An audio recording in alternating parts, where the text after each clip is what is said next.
Welcome into the best in paranormal podcasting. This is True Crime Tuesday. I'm your host, Tim Dennis.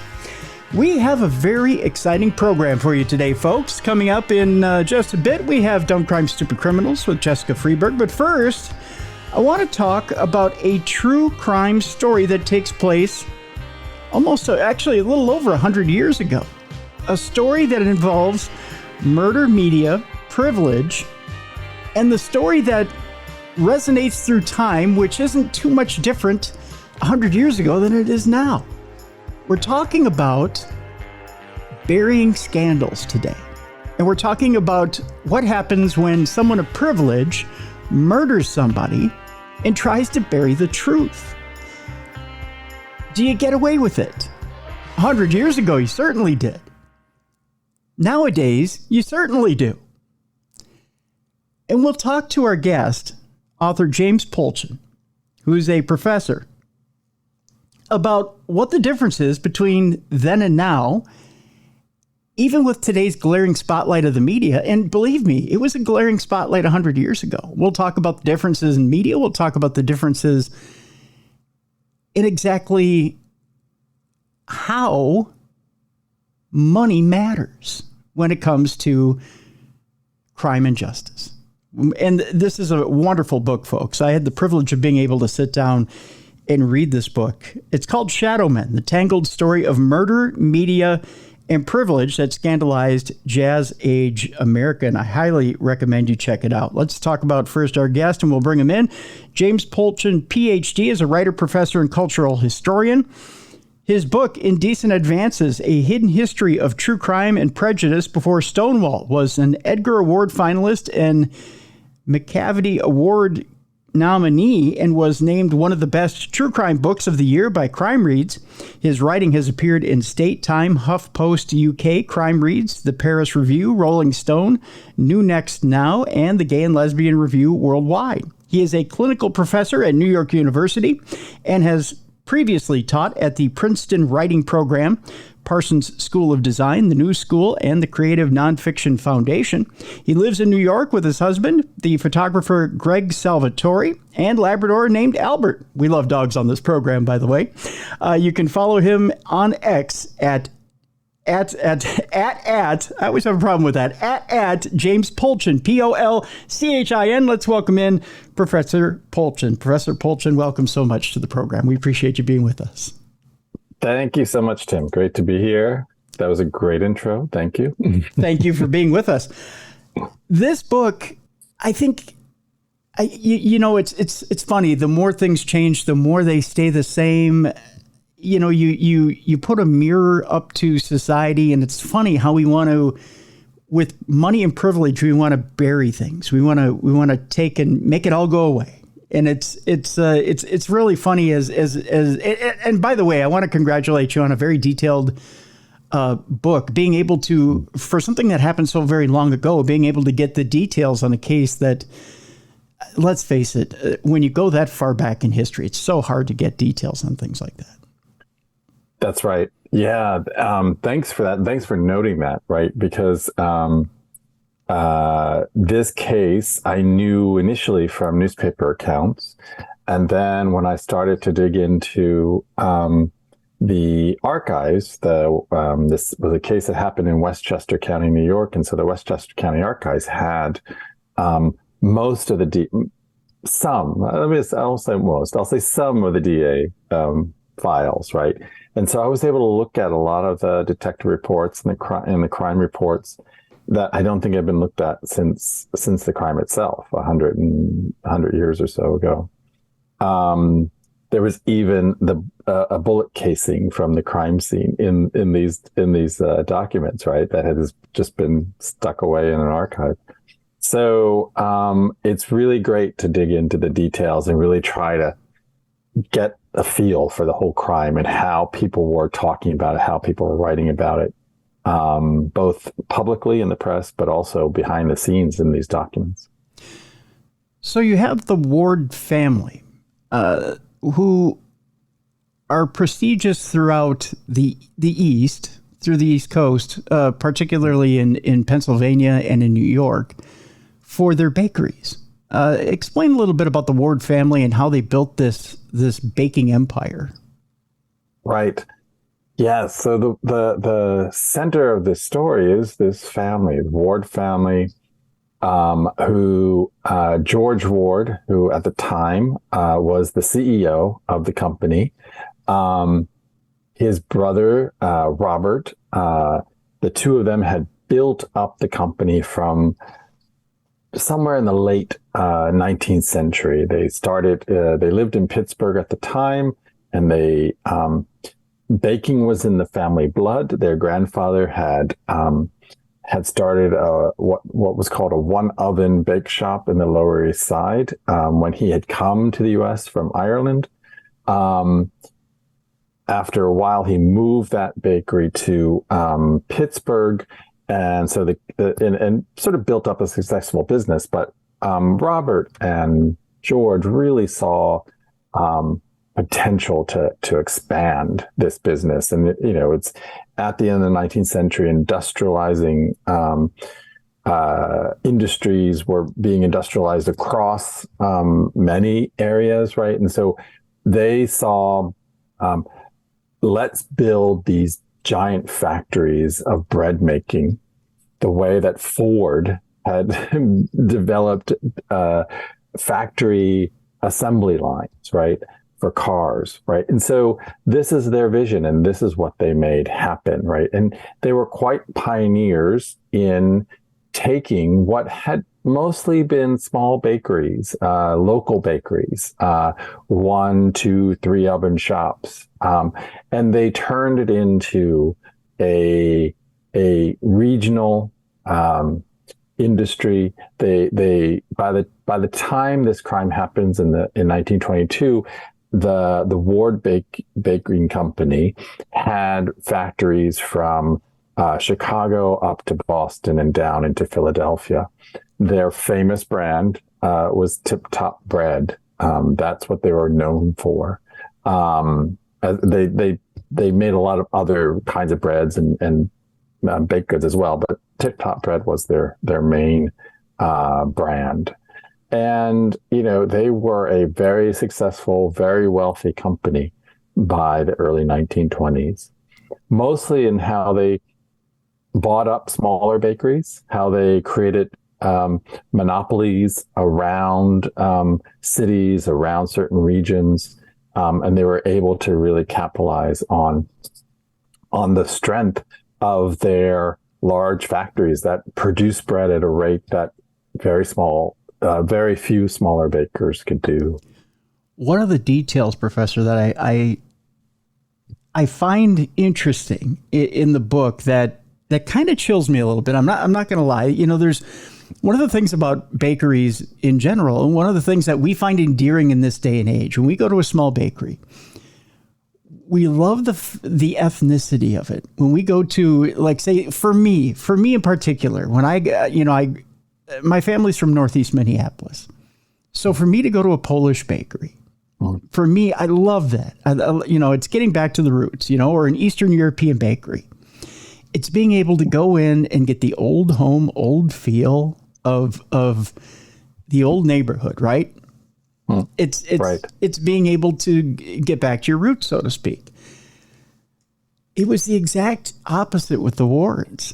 They wanted to take that out. It was very sterile. This is like you were saying, it's the machination, or it's the industrialization of baking.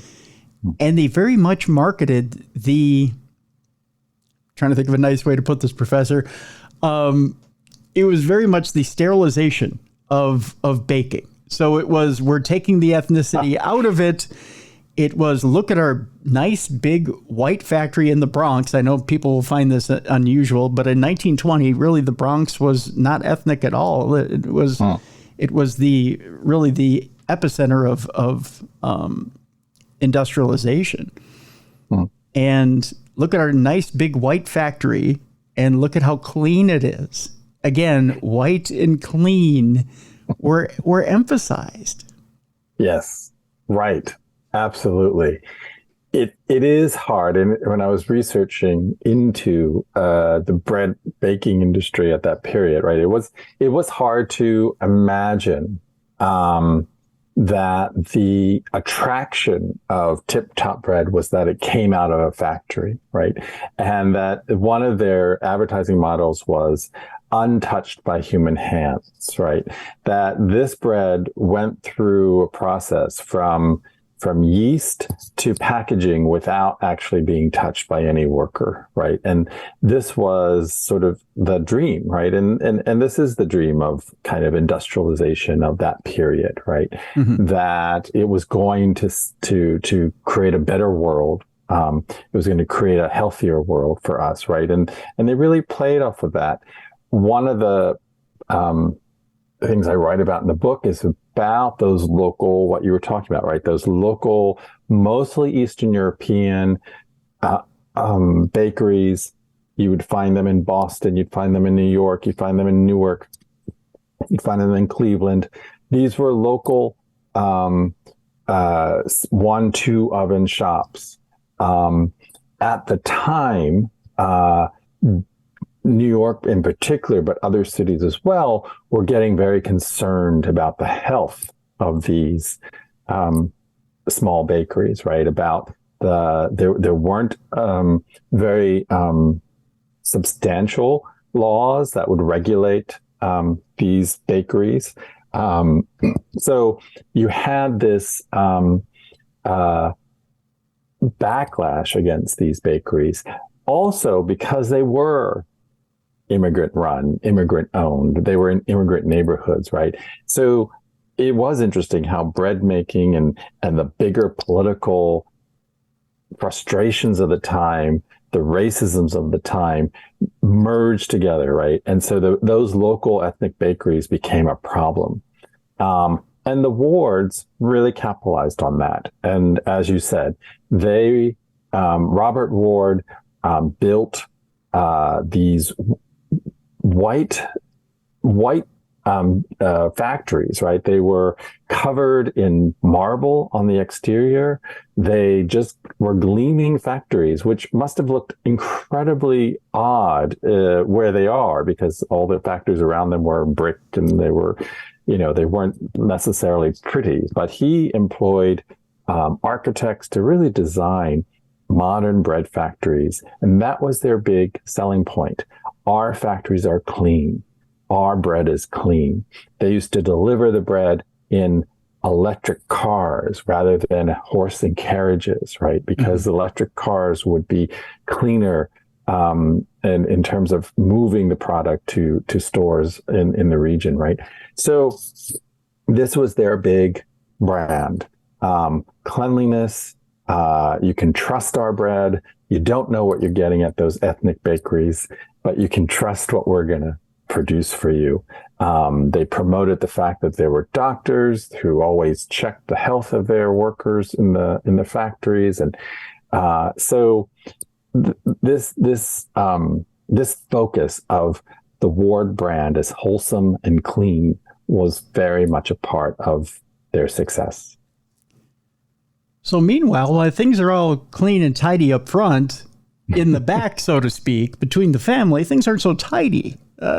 Things are a little messy. There's some fighting amongst the brothers, the Ward brothers, so to speak, and there's a little turmoil, and there's a split between the brothers, and they end up going kind of their separate ways, so to speak. One gets forced out, the other takes control of the company. And the one brother has sons that are far from white and clean and tidy. There's some, let's just say for the times, there's some behavior that's not looked well upon. Is that fair to say? Yes, that's very diplomatic. Yes, absolutely. Right. Robert Ward dies suddenly. It was 1914, I believe. And his brother takes over, George Ward. George Ward, son, Walter Ward, is really the focus in this book, right? And Walter Ward is 31 years old. He is, I describe him as really an epitome of the sort of 1920s modern man, right? Mm-hmm. He likes to gamble. He likes to drink. He likes to go out to clubs. He loves the flappers. He is very much enjoying his life. One newspaper called him the scion of the House of Ward, right? He was the party guy. He really enjoyed the nightlife, even though he was married. At this time in 1922, he was married. He had 2 young kids, but his life before that, as this son of the wealthy Ward baking empire, he really, had his enjoyments, and always seemed to be protected by the family, no matter what scandals might have come up. Now, the Ward brother that died did have an heir, but he's forced out, correct? Right. So there is a cousin to Walter Ward who was very involved in the company. And when George Ward took over, when his uncle took over, it's not clear to me what precipitated that move, but the cousin, Robert Ward's son, decided to go off and start his own baking company, which he then basically started to compete with his uncle's company, and then circles back to the company when things get too difficult, it seems. Now, Walter has a brother who, when things start to get a little, let's just say, dicey with Walter, he seems to want to step in, and George is a little aloof as well as he's running the company. Although he's running the company, he as well tends to be a little, I don't want to say standoffish, but he's a little hands off. That's what I'm looking for here, Professor. He kind of, he'll kind of be a little hands off when it comes to, although he's running the company, he doesn't want to get his hands dirty. That's what I'm looking for here. So there are the convenient business trips he'll go on, so that he doesn't want to be directly involved with anything if Walter's in too much trouble. And the go-between here, it seems like, is Walter's brother. Can you tell us a little bit about Walter's brother? And then we'll get a little bit into the specifics of Walter himself. We'll take a break after this, and then we'll get into the specifics of this particular case. Right. Right. So I think it's really important. So George Ward also seemed very reluctant to take on the head of this company, but he did. But definitely... Walter Ward's brother, Ralph, seemed to be the most sort of serious-minded of them all. George, his father, made him a vice president in the company when George took on as a president.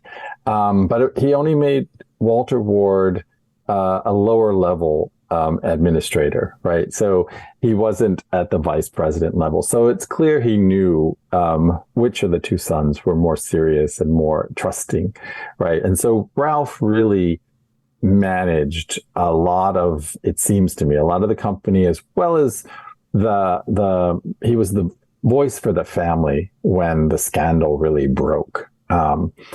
Because as you noted, George Ward left New York State once this murder happened, once the scandal erupted, and George was nowhere to be found in New York for the 16 months of this investigation, right? But it was Ralph Ward who really took on, I think, the brunt of this scandal and acted as the voice for the family. And before we go to break, one more player I want to mention in the family.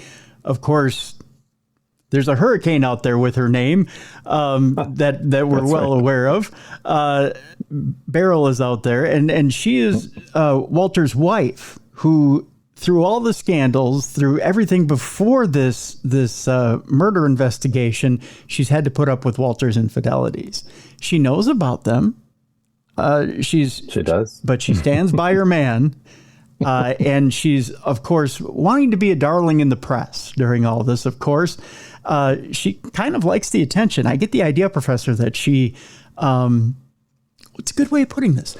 That she's got one part of her face in the spotlight and the other part of her face wanting to hide in the shadows. She likes the attention, but at the same time, she doesn't want it to be too negative. She would like them to paint her in a positive light.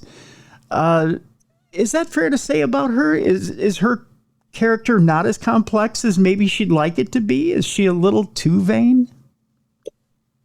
Yeah, that's a good characterization, I think, of her. From what I can tell from the documents that we have, she Beryl was a debutante, young in her life. She moved in the upper middle class and upper class circles.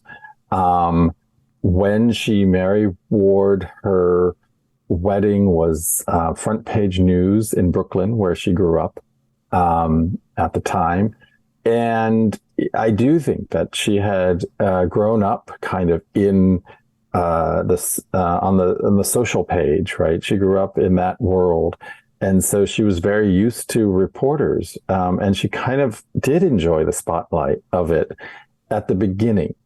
And then as the case drew on, and as there was more doubts about what actually had happened that involved Walter Ward, the lawyers decided that she shouldn't be speaking so much to the press, because we would say today, she didn't have many filters, and she just thought that she'd be honest with the press. And I think talking to the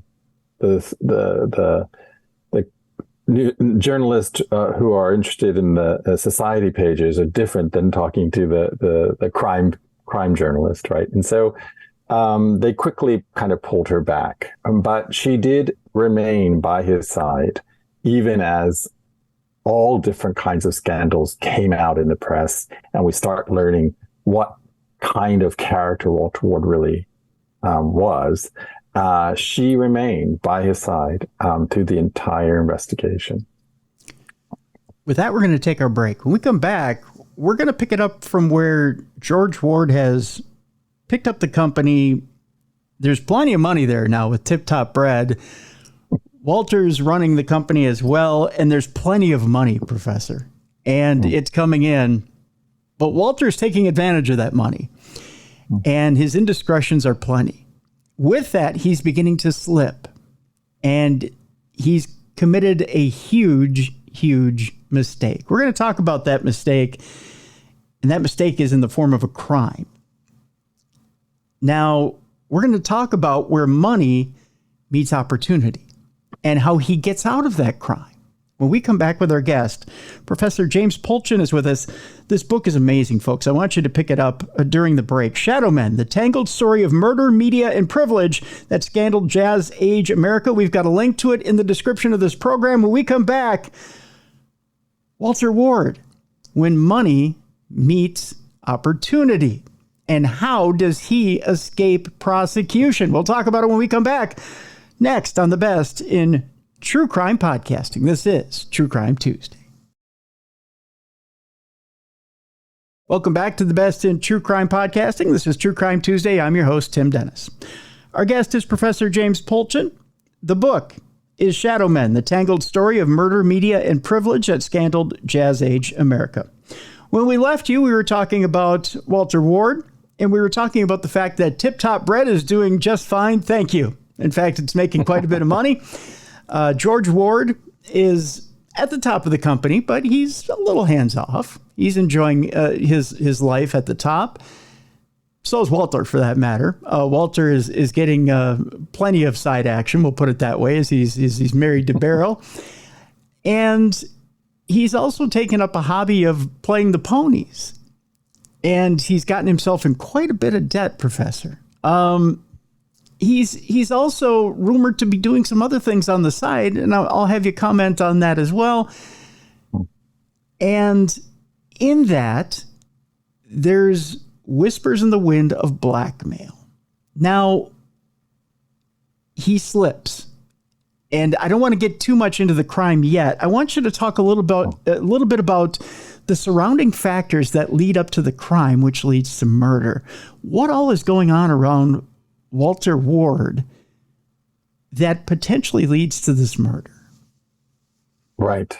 So, as you said, there are a number of elements of his life that come out in this investigation that happened before this murder. One is definitely gambling. He enjoyed betting on horse racing.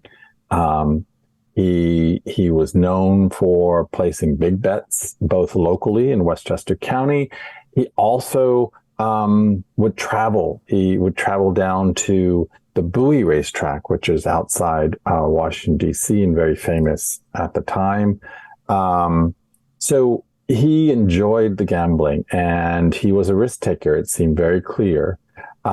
There were from reports that he employed a clocker, what was called a clocker, and that would be in this case, he employed an African American man who would go around to different racetracks and clock the speeds of different horses so that he had some background knowledge of these horses that was private knowledge about it. There was some reports that he was getting some tips on horses, that he was able to know who was going to win before the race. So what we do know is that sometime in March, April of 1922, he had taken out money. He had cashed some stocks that he owned in the company, and he went to Bowie to bet on it. And the idea is that he was going down there to make a big amount of money, right?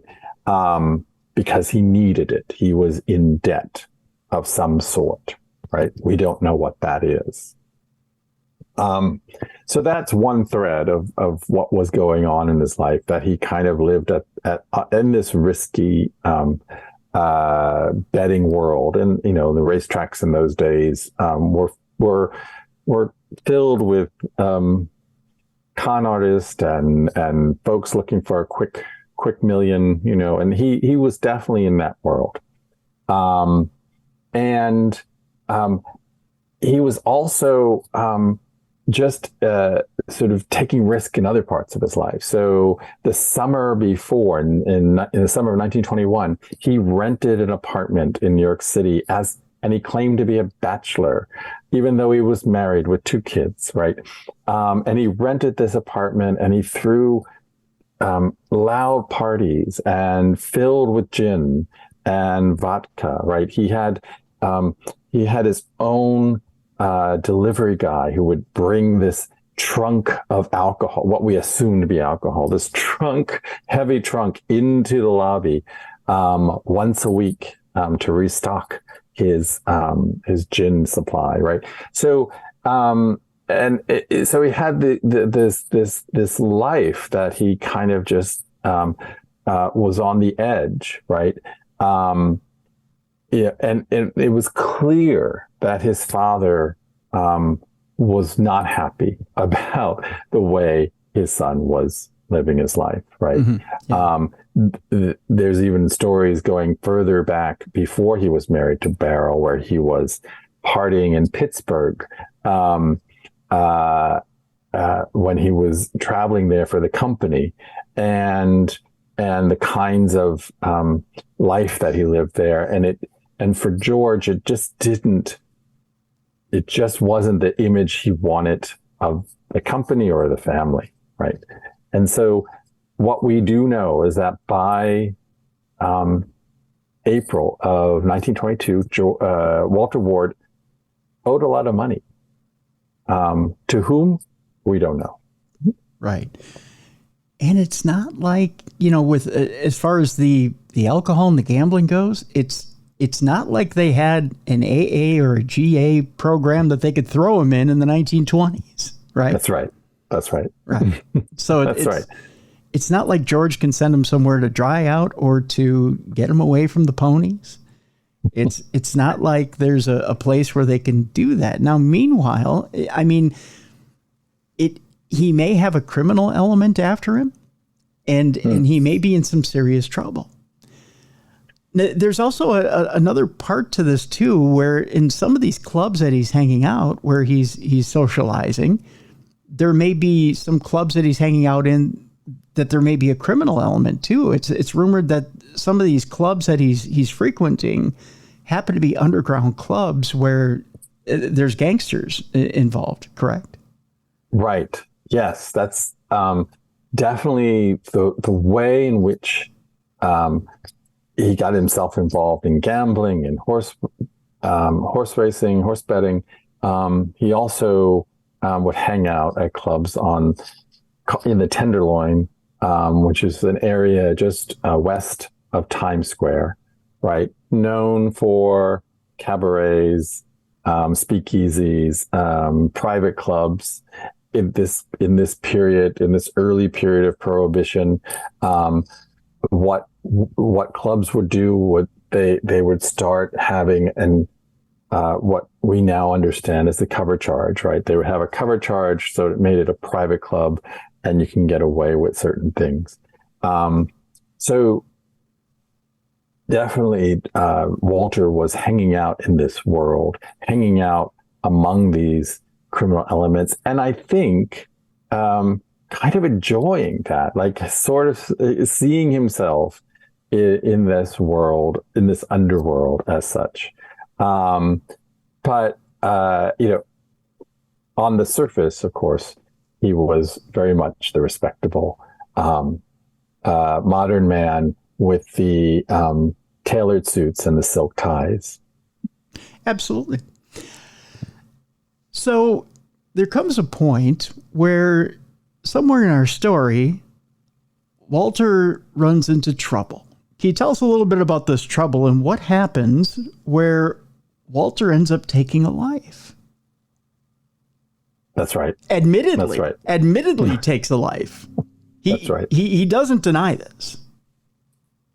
No, which is the shocking part of the story, right? In May of 1922, police find a body on the side of the road in Westchester County, kind of isolated a road near the Kensico Reservoir, without any identification. There's a deck of cards. There's a few items on this young man's clothing. But no real identifiable features. When the coroner examines the body, they realize that his underwear was naval issued, and so they took his fingerprints and sent them down to the Naval Intelligence down in Washington, and by chance they identified the fingerprints as that of Clarence Peters, who was a 19-year-old ex-sailor from Haverhill, Massachusetts, which was a small working class shoe factory town in northern Massachusetts. It was only once his name was out in the press that Walter Ward and his lawyers came forward to confess, yes, I shot Clarence Peters, right? But as the statement that Ward submitted, 331 word statement, was explaining how it was in self-defense, how this Clarence Peters and two other gentlemen were engaged in a blackmail scheme that were extorting close to $100,000 out of him. And so this shooting was in self-defense, and that Walter and his lawyers, were actively searching for these blackmailers. Okay. So Clarence Peters, two others come forward. They try to extort close to $100,000 away from Walter Ward. He shoots Clarence Peters. Seems like it's on the up and up. So the details have to be there, right? And here's the tricky part of all this. Walter Ward supposedly is involved in one way or another with the New Rochelle police, correct? That's right.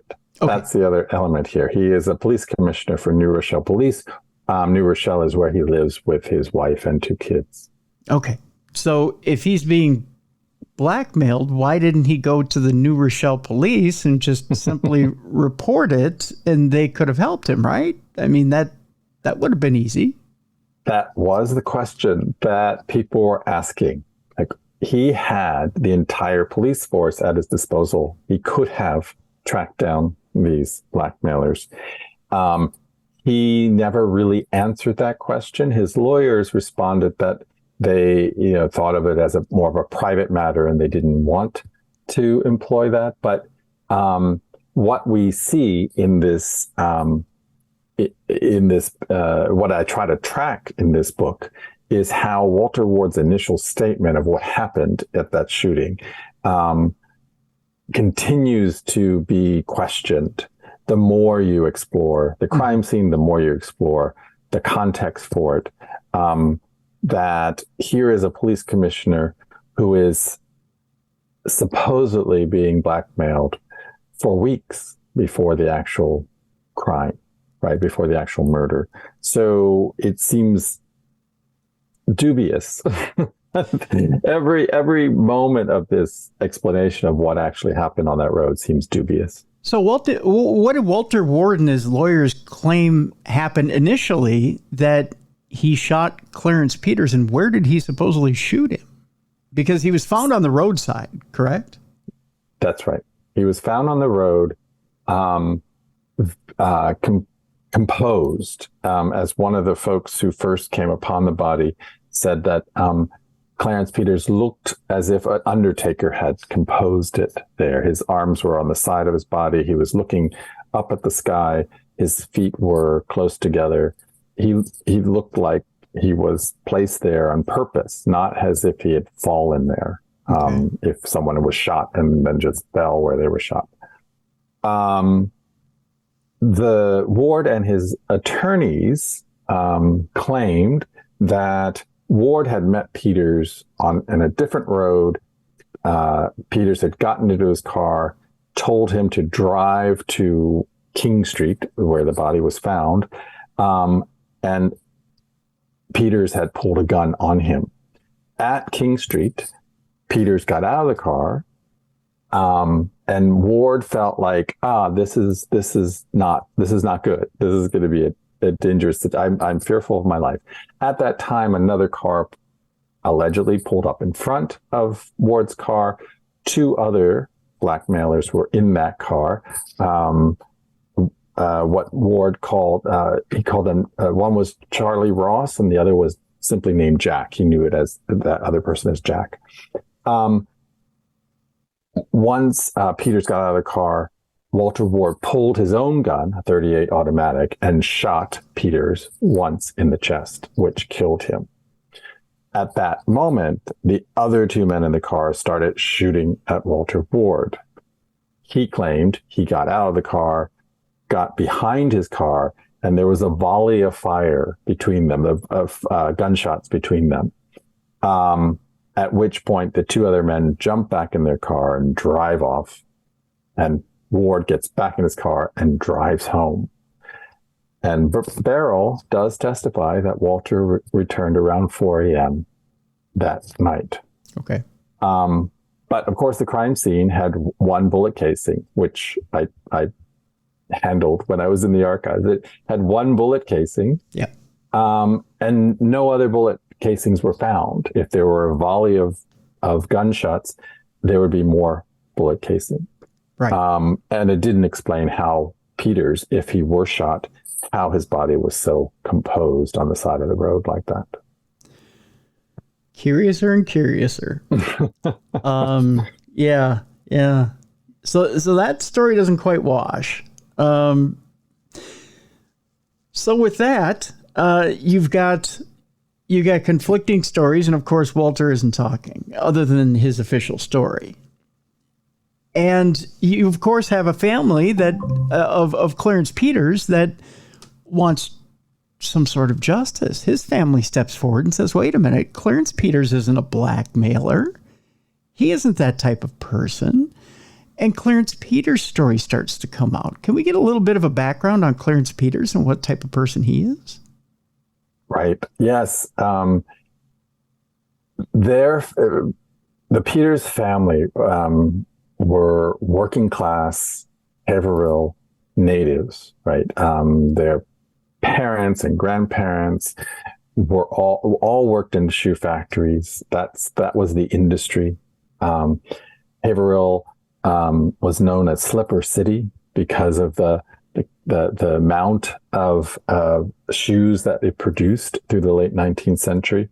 It was also known to be the first city in the U.S. to elect a socialist mayor in the 1890s for a brief period. So it was a poor town. It was working class, and Clarence Peters was not the best student. He was not the best teenager.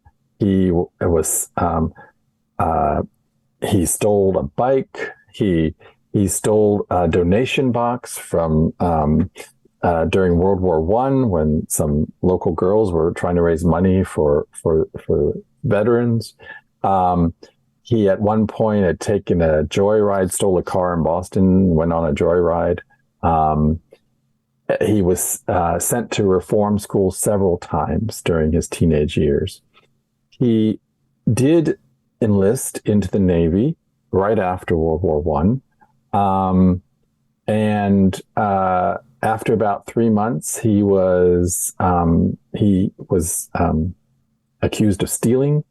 And then so I think he stole a sweater, a government issued sweater. But then he was dishonorably discharged from the Navy. So absolutely, he was not your choir boy. He was not. He was. My sense of Peters is that he was really looking for a new future outside of Haverhill, right? He really, the detective reports I looked at, they would interview different people that employed Peters in when he was 17, 18, 19, after he was discharged from the Navy. And they would talk about how he would just make up these stories about his life, how he traveled the world with the Marines, how he, has a wife, how he just was a storyteller, and he made up these fantastical stories about his life, about his success. When in reality he had maybe $1 to his name in his pocket, right? And so he was someone who was clearly trying to find a better life for himself. The big question, of course, is how did this working class guy from Haverhill, Massachusetts, know or meet Walter Ward, right? Right. That's the big question.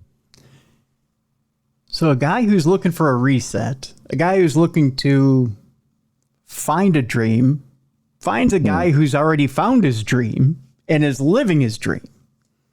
And somewhere in there, a murder is committed, is what we know. Right. Okay. Right. And the Peters family, as you noted, like his parents were adamant that our son is not an angel, but he would never blackmail someone. He would never do that. Yeah. So this is the big question. That's the big question. Now we know, I'm trying to figure out how far we can go with this story here, Professor Polchin, because I don't want to spoil the book, but I do know this much. And that's this. Throughout the entire prosecution, William Ward keeps his mouth shut. And he doesn't want to reveal too much, neither do his lawyers, because money goes a long way. And to this day, it still goes a long way. But what's incredible, and I think we can speak to this, you and I can talk about this in this program, and that's this. There are a few things that ring true in the 1920s that ring true here in the 2020s, and that's this. There are certain tactics that work in a court of law. You don't have to take the stand.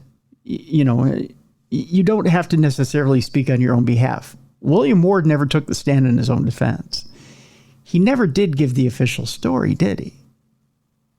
That's correct. He never stood up in court, swore on a Bible, and explained what happened on that night. In doing so, that was probably his best narrative. It was probably his best defense, because he never, as you said, never had to swear on a Bible, never had to tell the truth, and left everybody in suspense. And everybody was able to spin a narrative on Clarence Peters, except for somebody who actually knew Clarence Peters himself. Right. Exactly. Walter Ward was known for his quietness. Even before this case, he was at police commissioner meetings. He was known for not asking any questions, not really being concerned, it seemed, about the meeting's agenda. He was known as the quiet guy. Again, two sides of him. He was also, when the stories came out about his parties and his other life. But he never had to explain what happened other than that statement, which, as I detail in the book, was a statement that his lawyers drafted, right? So it wasn't a statement that necessarily comes directly from Walter, but crafted through his lawyers. One criminal attorney I quote early in the book, when Walter first comes forward to say he shot Peters. This criminal attorney says, in the state of New York, you can't be convicted on your own confession only. And so all Walter Ward needs to do is stay quiet, because there were no other witnesses to this crime, except the two other men in the car, Charlie Ross and Jack, who were underworld figures and may or may not have existed. Incredible. So it was in Walter Ward's best interest and the family's best interest to just stay silent. And that's what they did. Incredible. The other thing that's interesting, the other thing I want to talk to you about today, and still rings true to this day, which, again, I'm going to step on my soapbox for a brief moment here, is the fact that in this day, in 2024, we still do need a true and free press. And it was proven back in 1922-23. And that's this, that when all avenues were exhausted, when the Peters family was looking for someone to fight for Clarence Peters, it turned out that there was a member of the Free Press that went to the governor of New York and said, Walter Ward he needs to be tried. He needs to be put on trial for murdering a man, because he still did murder a man and admitted he murdered a man. And it was the Free Press who said, you know what, we're going to turn the heat up. We're going to put the pressure on. And we're going to eventually run this up the ladder and get justice. Who was that member of the Free Press? That's right. That Joe Patterson was the editor of the New York Daily News, and he was a newcomer to the very competitive newspaper world of New York City at that time. He started the New York Daily News as a tabloid in 1919, and he had this idea of having a newspaper that really spoke to working class New Yorkers, right? He came from a very wealthy family, a media family. His grandfather had founded, or one of the founders of the Chicago Tribune. And so Patterson was working in the Chicago Tribune at the time. In fact, the Chicago Tribune board gave him a loan to start the Daily News, right? Patterson himself really was uncomfortable with the wealth of his family and saw himself as a socialist and saw himself as a journalist for the people. And that's what the Daily News was about. And so it is true. Once this murder had gone through local investigations at the county level by a district attorney and a sheriff's office that were very dubious in their investigation, and really accommodated the Ward family in all kinds of ways in this investigation. Once that indictment had dropped on the county level, there was a big push to have the governor intervene and step in and to investigate this crime. Again, as you said, Walter Ward admitted to shooting Clarence Peters, but was never held accountable in front of a jury, whether that was in fact self-defense. So Joe Patterson made it a central crusade of the Daily News to get justice for the Peters family. They ran editorials daily in the newspaper. They pioneered these kinds of man on the street columns where they would go out and ask a question to different New Yorkers and then publish a photo with their comment. And they use that as a technique to show what people are thinking about this case. And they really made the case a national concern, right? Patterson had developed one of the first syndicate for sending out news articles from the Tribune. It was called the Tribune Syndicate. And so he harnessed that and he sent out articles about the Ward case to local newspapers across the country. One of them in particular, and I love this part of the story, was an article that had been advocating for mothers to write to the governor of New York to plead for him to reopen this case so that justice could be served, because the mothers, Clarence Peters' mom, Inez Peters, was suffering because she wasn't getting justice, right? And these letters are filled with other kinds of accounts that these mothers had experienced of injustice, of a court system that was in favor of the rich and left the poor behind. To read these letters is so amazing because they're heartfelt and they really exemplify some of the class tensions and the injustice and inequalities of that time. And they come from Washington State and from Indiana and from Ohio.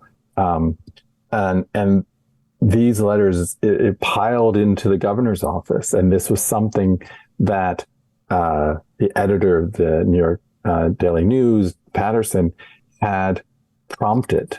And it was part of the crusade that he was on to really try to bring Ward to court and get him in front of a jury and let the justice system decide.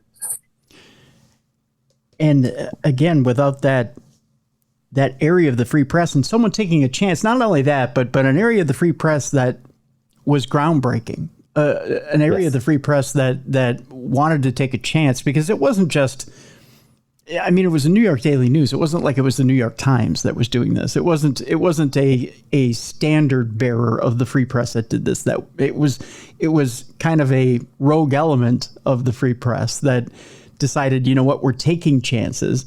And Patterson was actually kind of taking his example from the Daily Mail, from another. I don't want to. Well, they were a tabloid at the time in England, but he was wanting to be more reader friendly here in the U.S. So he was really wanting to not only drive readership, but at the same time wanting to be more in touch with the people. So yes, I mean, kudos to him that he put this all together and really got behind this and really drove this case to the point where he could get Ward in front of a jury, in front of a judge, which, no one was wanting to seem to do because there were plenty of political favors going on behind the scenes. That's right. In January of 1923, when the charges were dropped against Walter Ward, because there was no, for several months of investigation, they couldn't find any witnesses to the crime. They couldn't find anything that could dispute Walter Ward's statement.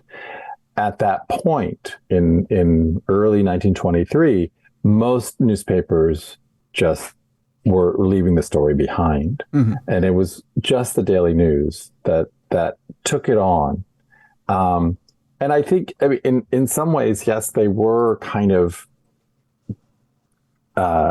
taking a risk here by pursuing this, making it central to their editorial pages, following it up in different ways, and really pushing the governor to act, and the attorney general as well. However, they also understood the commercial value of the story, right? They also understood that this story was going to generate circulation for a new tabloid that was still struggling to make a mark in the media. So by the mid 1920s, the New York Daily News is a huge success with a huge circulation, and cases like this one and others of the time helped them do that. But Patterson took huge risk, particularly as he was still working as an editor at the Tribune at the time that he was running the first 3-4 years of the Daily News. He was in Chicago running the Tribune with his cousin, and sending cables back and forth to New York with advice and with directives to his staff in New York. So there's so many complications to this, but for Patterson to pursue this case, I don't think it would have come to trial if he didn't. Right. Absolutely. I think with that, I want to leave the rest of the story for people to read for themselves, because there are twists and turns here that I really want people to absorb themselves and really get the ending for themselves, because the ending to me is quite shocking. And I want them to be able to get them for themselves and really to read this book themselves. The book, folks, is Shadow Men, The Tangled Story of Murder, Media, and Privilege That Scandalized Jazz Age America. Believe me, it is well worth the read, folks. You're gonna enjoy this book, and you're really gonna get wrapped up in the characters that are the Ward family and the Peters family, because it really does cover both quite extensively, and it is detailed, this whole era of the Ward family, the Peters family, the 1920s, and you really do get a good feel of 1920s America. Professor James Polchin, I want to thank you so much for being with us today and your extensive work on this book. Thank you so much, Tim. This has been great to talk about it with you. It's been my pleasure. Folks, we're going to lighten things up a little bit, and it's time now for Dumb Crimes and Stupid Criminals. It's Crayon News story time.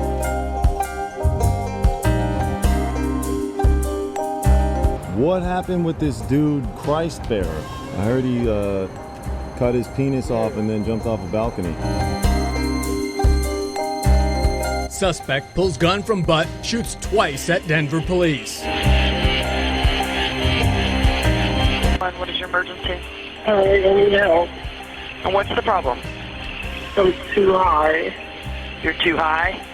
Yeah. It's that time again, the time you've all been looking forward to. It's time now for Dumb Crimes and Stupid Criminals. In Truth in Advertising, we've already recorded this segment once. And for some reason, we had a little hitch in the get along. We had a little digital demons. And I recorded the segment with Jessica Freeberg earlier today. And the segment totally didn't record properly. And so I called Jess, and it's very, very late at night right now as I record this segment or re-record the segment. And I'm like, Jess, it didn't record right. And she's like, no. And I'm like, yeah. And she couldn't re-record it with me. So it's just me today. That's all you get. I'm sorry. Like I said, it's very, very, very late at night. But you guys were so nice and so great this week and got me so many great stories this week that I couldn't just skip this week. I just couldn't do it. I sat here in my studio and thought, you know what? You guys got me so many good stories. I can't just not do the segment this week. So I got to get these stories out to you. I absolutely have to get them out. Sure, it's just me sitting here, and it may not be as funny with just me sitting here. I'm going to do my best. You know what? I'm going to give it the old college try. I'm going to give it the old heave-ho. We'll get through this together. I guarantee it. So here we go. As you know, it was 4th of July weekend this past weekend. We had a great little celebration up here in the old hometown of wherever I am. No, I'm not in Blaine. But here's the deal. In my neck of the woods, it was World War III. We had about 4 houses around here where we were, and essentially Jess and I will go through it on the show tomorrow because we tried to record 2 episodes today. And again, both episodes blew up. So we're going to re-record tomorrow. But anyways, again, this is inside baseball. But we had 4 houses around us that had huge, huge fireworks displays, weapons grade fireworks going on left and right all around us. Now, we have the mayor of our town that lives just 2 blocks away from where we are. Okay. Major stuff. And you would think in the 4 to 5 years that we've been here that we would have seen 1 police officer drive by in all that time. Not so. Not so at all. In fact, we've had no one. No one's come by. Which is a little alarming. But that just goes to show you that we're a little more protected than most around here, right? So here's the deal. This year, I finally saw a cop. This was the year that finally a police officer comes by and does a check. Only because 4 or 5 houses are competing with each other. And the stakes just keep getting higher and higher. The fireworks keep getting louder and louder. The bangs are bigger and bigger. The light displays are bigger and bigger.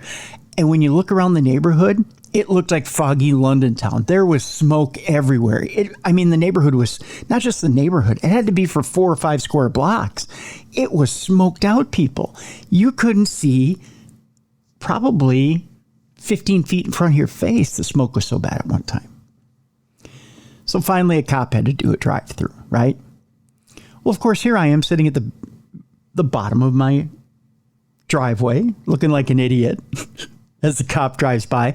Everybody in my neighborhood must be on their scanners because the minute the cop starts to drive through, boom, they shut it down. And it was eerie because it was just me in the dark waving to the cop. Hey, how you doing? As he drives by, right? Nobody else. Nobody else out. Nobody else firing off fireworks. And mind you, when they're firing off fireworks, they're in their backyards with their 4 mortar cannons, firing off major fireworks. And it's just me in my driveway. That's it. I'm the only one out in public. Dead silent neighborhood. And they shut it down for like 10 minutes. And then finally, after 10 minutes, boom, boom, boom, boom. Bam, bam, bam. The World War continues. It was an amazing scene, right? With that, I bring you this. And a story that a few of you brought me. And by the way, I have a lot of people to thank this week. There's Jeff, there's Tony, there's Jim. We got a lot of people. Gosh, we got a lot of people to thank this week. A lot of people out there. And I know I'm going to miss a lot of names this week. And I apologize for that. For people who brought us stories. I love you all, by the way. You all do an amazing job getting me stories for not only dumb crimes, stupid criminals, but for supernatural news as well. But this story, I'm going to try not to laugh during this story. It is tragic. It's a very tragic story. But we're going to Somerville, South Carolina, where a good neighbor's bad decision cost him his life during the 4th of July. Is it a criminal decision? Only in the intelligence of the decision is it criminal. It's just a bad decision. Somerville, South Carolina, a Somerville man dies after placing a firework atop his head on the 4th of July. And I really wish you guys could see what this guy's wearing. As a matter of fact, I'm going to post the link to this in the description of this program so you can watch the video of this man dancing around in his Uncle Sam costume. It's that hysterical. Again, Somerville, South Carolina, wearing an Uncle Sam star-spangled suit and top hat to match, Alan Ray McGrew danced around in the front yard as he smoked a cigarette on July 4th, his favorite holiday of the year. I can relate. A line of smoldering firework mortars lined the edge of the street behind him. Hours later, a firework exploded on the top of his head, killing him instantly. It would be the last decision he made. Dorchester County Sheriff's deputies found the 41-year-old HVAC worker, you would think he'd know better, lying dead in the road after rushing to the 100 block of Cottonwood Drive, where an Independence Day block party had come to an abrupt end around 10:30 p.m. Paige McGrew, his wife, told deputies that her husband had placed a large firework on his head to show off after drinking for several hours, according to an incident report. He was holding this firework over his top hat, Paige told the Post and Courier. I thought he was just showboating before he set it on the ground. I didn't realize he had already lit it. Oh, come on, Paige. His wife was telling McGrew to stop when the fireworks suddenly erupted and he collapsed, the report stated. Coroner Paul Brothers said the exploding device caused massive head injuries that would have killed McGrew immediately. Yikes. He was officially pronounced dead at the scene at around 11:10 p.m. And if you want to end a party, that's a great way to do it. In her Crestwood subdivision living room on July 5th, Paige McGrew sat surrounded by her dogs, her son Hunter, and Hunter's fiancé, believe it or not, laughing and crying over her late husband's antics. No. Paige said Alan worked hard, played hard, and ultimately died doing what he loved. His death came less than a month before his 42nd birthday. Alan loved this holiday, she said. He was a patriot. He was proud of his son, and he was excited to have a new daughter-in-law. He was living his best life last night, evidently dying his best death. Just saying. Alan had been looking forward to adding a daughter to the family and to celebrating his son's engagement. Getting fully into the holiday spirit, McGrew had gone all out, Paige said, recalling how he slid into her office like a showman, wearing his brand new Uncle Sam costume.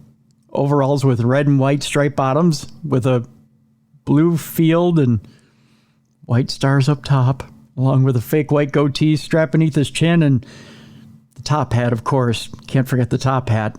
He also wore a t-shirt with patriotic red, white, and blue designs. God love you, Alan. I was on the phone with a client and I just lost it. I was laughing so hard I had to tell her what was going on. The client said, "Oh, I have to see this." So Alan came around in front of the camera to show off his costume, Paige recalled. That was Alan. He was a genuine good person and he loved life. He worked hard and he played hard. And to quote a movie, he died hard? Yikes. She showed the Post and Courier a video of her late husband dancing a jig in his red, white, and blue outfit on the front lawn. Neighbors up and down the street gathered to enjoy McGrew's delight in the hours before the tragedy fell. Again, I will post the link with the video. You have to see it. According to Paige, Alan told his son on the night of the incident that this Independence Day celebration would be their official father-son blowout to celebrate Hunter's wedding day and his engagement. Then he planned to stop drinking for a while. Surprise, there was alcohol involved. Alan was not a drinker, said Paige. Everyone was drinking a little that night, but he didn't drink regularly. He picked the 4th to do so. In Dorchester County, fireworks are permitted on July 4th from 10 a.m. to 1 a.m. On July 5th, according to the local ordinance. Dorchester County Sheriff's Lieutenant Chaz Esterlin said the firework involved in McGrew's death was legal, just not legal to put on your head. The U.S. Consumer Product Safety Commission in 2023 received 8 reports of fireworks-related death and 9,700 injuries. Out of the 8 deaths, 5 were associated with firework misuse, 2 with a device malfunction, 1 with unknown circumstances, according to the commission. Those around Alan McGrew described him as a kind father and generous neighbor who always was willing to lend a hand. Now here comes the sad part of the story. A man who lives across the street and who wished to remain anonymous said July 3rd was the first time this year that he'd mowed his lawn because McGrew would just come over and cut every time that he trimmed his own grass. He just would go cut it for him. Page said he actually cut the grass for about 5 neighbors in the neighborhood. He was the nicest guy. He was the kind of guy that you'd want for a neighbor, said the neighbor, who was an Army military intelligence veteran who came out early July 5th to clean up the signs of the accident that was left in the asphalt. Yikes. He also added he didn't suffer. It was quick. Oh. Again, I'm going to post the story in the link for the story in the description of the show so that you can check it out for yourself. Speaking of July 4th, actor Danny Trejo was in a brawl as a July 4th parade descended into chaos over, of all things, a water balloon. You're right. Who wants to take on Machete anyways, right? The man's a badass. I got to meet Danny Trejo at Twin Cities Con here in the Twin Cities. I called him sir. I put my arm around him very gently, so I didn't want him to put me in a wrist lock and kill me. Who takes on Danny Trejo? I'll tell you who. A guy who wants to die on July 4th, that's who. Fireworks weren't the only thing blowing up on the 4th of July, as actor Danny Trejo was caught on camera losing his cool during a parade in Los Angeles. The 80-year-old Machete actor was making an appearance at the Sunland Tujunga Independence Day Parade when someone allegedly threw a water balloon at the classic car that he was sitting in. Video of the incident shows Trejo sitting in a white classic convertible and smiling for photos. According to the witnesses, at some point during the photo op, someone threw a water balloon at Trejo. It's bad form, dude. Bad form. Footage then shows Trejo approaching a man in the crowd and throwing a punch at him, as Machete will do. The man punches back, and while he does not connect with Trejo, it does send the actor stumbling backwards and onto the ground. The man who took a swing at Trejo then punches another man, hitting him and sending him to the ground as well. A larger melee reportedly broke out in the crowd, during which Trejo grabbed a folding chair, WWE style, and tossed it into the chaos. I wonder if he hit anybody. Bystanders, many of whom were trying to protect children at the event, quickly moved to break up the brawl and restore order. Trejo is seen in footage arguing with a woman who appears to be trying to hold him back in that brawl. Police were called to respond to a fight at the scene, but the battle had already been broken up by the time they arrived. No arrests were made, and after the incident, Trejo spoke to TMZ and called the water balloon slinger a coward who acted childish by throwing it at his car. By the way, he said he was not injured during that fight. The ruckus came just days after the actor announced that his 16-year-old pet Chihuahua Dixie had died. Trejo is known for playing tough characters on screen prior to his acting career. This is why I don't mess with Danny Trejo. It's this right here. Prior to his acting career, he battled with drug addiction and spent time locked up in San Quentin prison. He got sober in 1968, and on his release from prison, he began acting. The man spent time in San Quentin. You know he knows things, like how to disembowel you. Just saying. He's had an eclectic career. He's most recently best known for his roles as one of his roles as Machete, and he's been in several Robert Rodriguez films. And I'm just saying, not only does he know how to disembowel you, he makes really good tacos and donuts. Just saying. You got to respect a man who can do that. Let's move on. Speaking of fights, you know what they say? When you're on a Carnival cruise ship, it's much like being on a floating circus. Just saying. A large fight breaks out on a Carnival cruise ship, and there's video footage to prove it. A large fight broke out on a Carnival cruise line ship You can check out the video footage online on YouTube, actually.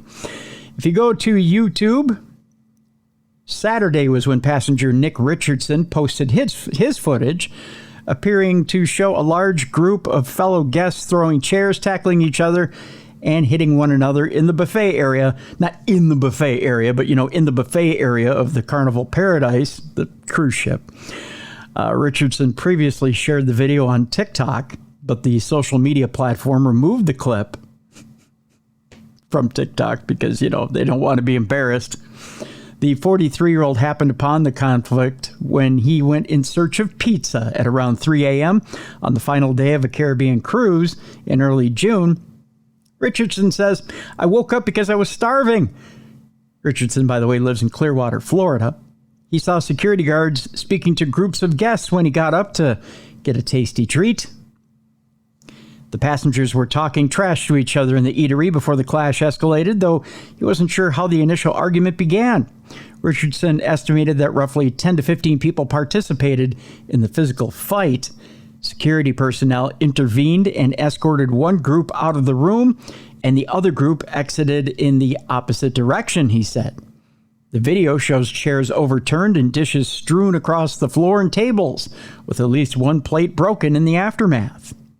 Carnival Paradise's security team intervened in an incident that took place on June 6th, according to spokesperson Matt Lupoli. "As is our policy, we will not tolerate such behavior, and the guests involved were fined and will not sail on Carnival Cruise Line again." Again, that's according to Matt.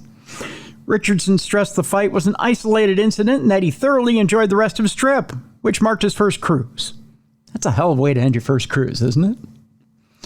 He even booked another sailing with Carnival shortly after returning home.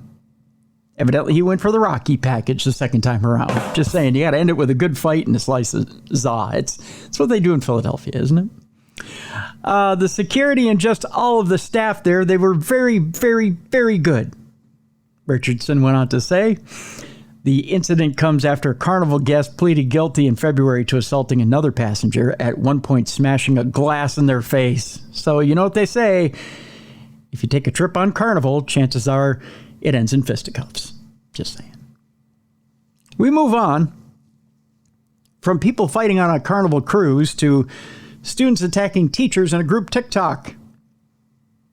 They say, hey, you ever seen that Saturday Night Live where the teachers say, "That's it, we give up, you win"? This story is a lot like that, except for 10 times worse. Parents, if you're at home right now and you're listening to my voice, imagine your kids are doing the worst thing possible and multiply it by 10, because chances are they are. We're going to Malvern, Pennsylvania, where these kids are the worst kids possible. I'm just saying, this is now permission to do whatever you want as far as punishment to your children. Because by the time I get done with this story, you're going to think your children are the devil. In Malvern, Pennsylvania, in February, Patrice Motz, a veteran Spanish teacher at Great Valley Middle School in Malvern, Pennsylvania, was warned by another teacher that trouble was brewing. Some 8th graders at her public school had set up TikTok accounts impersonating teachers. Motz, who had never used TikTok, created an account. She found a fake profile for @patrice.motz, which had posted a real photo of her at the beach with her husband and their young children. The quote was, "Do you like to touch kids?" A text in Spanish over the family vacation photo asked, and the quote was, "Answer, sí." Oh my God. In the days that followed, some 20 educators, about 1/4 of the school's faculty, discovered they were victims of fake teacher accounts rife with pedophilia innuendo, racist memes, homophobia, and made-up sexual hookups among teachers. Hundreds of students soon followed, viewed, or commented on the fraudulent accounts. In the aftermath, the school district briefly suspended several students, teachers said. The principal, during one lunch period, chastised the 8th grade class for its behavior. So imagine this. The principal has to get together the entire 8th grade class and ream them a new one because they're all in on it. The biggest fallout has been for teachers like Motz, who said she felt kicked in the stomach that students would so casually savage teachers' families. The online harassment has left some teachers worried that social media platforms are helping to stunt the growth of empathy in students. Some teachers are now hesitant to call pupils who act up in class. Others said it had been challenging to keep teaching. It was so deflating, said Motz, who has taught at the school in a wealthy Philadelphia suburb for 14 years. I can't believe I still get up and do this every day. The Great Valley incident is the first known group TikTok attack of its kind by middle schoolers on their teachers in the United States. It's a significant escalation in how middle and high school students impersonate, troll, and harass educators on social media. Before this year, students largely impersonated one teacher or principal at a time. In other words, it's escalating. The middle schoolers' attack also reflects broader concerns in schools about how students use and abuse popular online tools, and it's intruding on the classroom. Some states and districts have recently restricted or banned student cell phone use in schools, in part to limit peer harassment and cyberbullying on Instagram, Snapchat, TikTok, and other apps. Now, social media has helped normalize anonymous aggressive posts and memes, leading some children to weaponize them against adults. We didn't have to deal with teacher targeting at this scale before, said Becky Pringle, president of the National Education Association, the largest U.S. teachers union.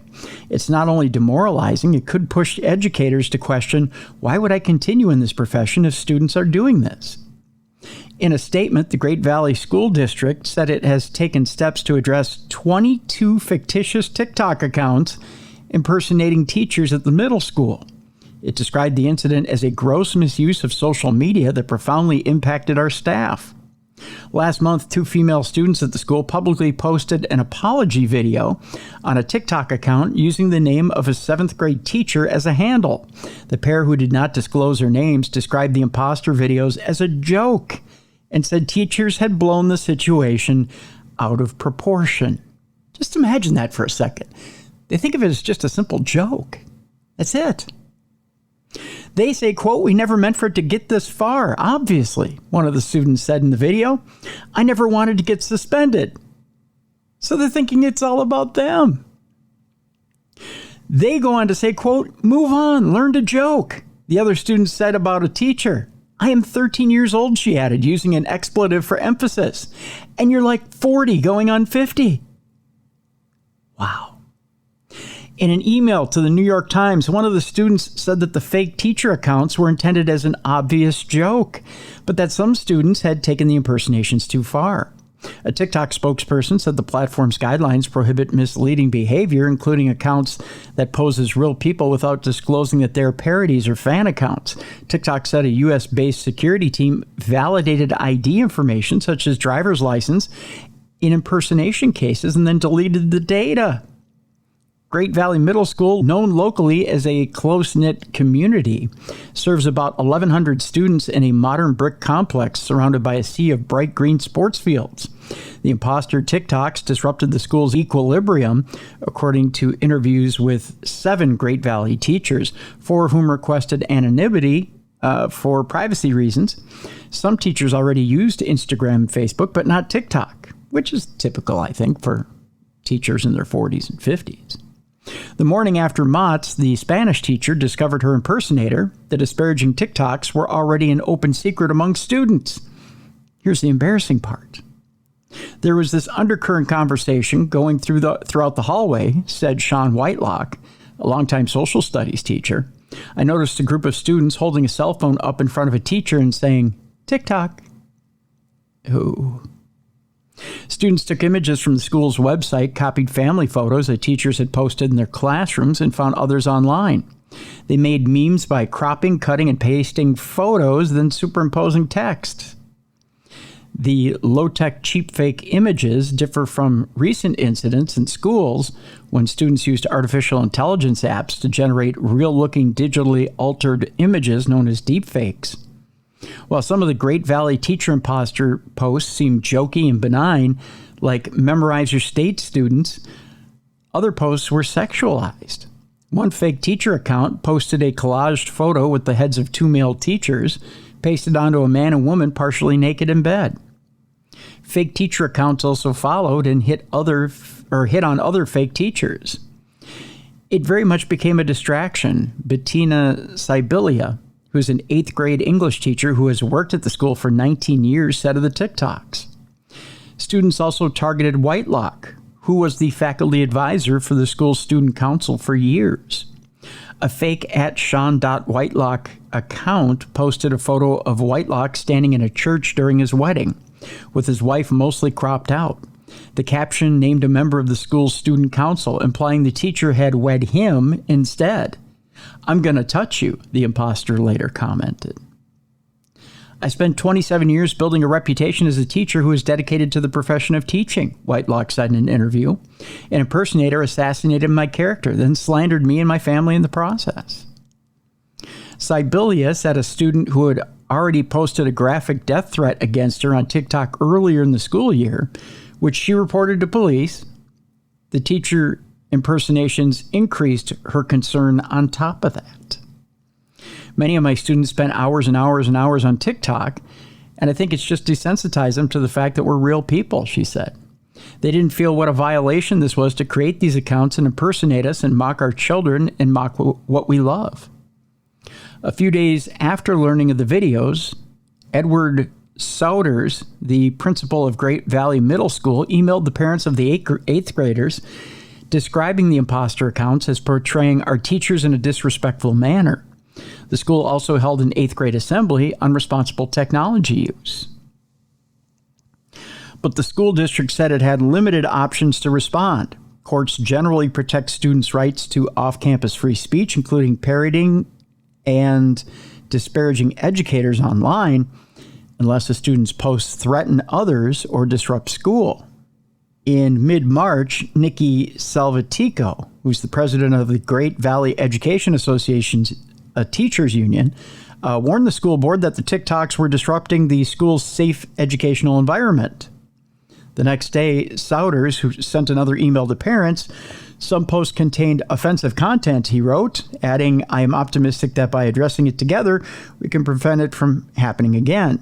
Only a few accounts disappeared after that, including using the names of Motts, Whitelock, and Sibilia. Others popped up, though. In May, a second TikTok account impersonating Sibilia posted several new videos mocking her. Now, this past Wednesday, TikTok removed the account impersonating Sibilia and 3 other fake Great Valley teacher accounts flagged by a reporter. Sibilia and other teachers are still processing the incident. Some teachers have stopped posing for and posting photographs, lest students misuse the images. Experts say this type of abuse could harm teachers' mental health and reputations. Now teachers like Sibilia and Motts are pushing schools to educate students on how to use tech responsibly and bolster policies to better protect teachers.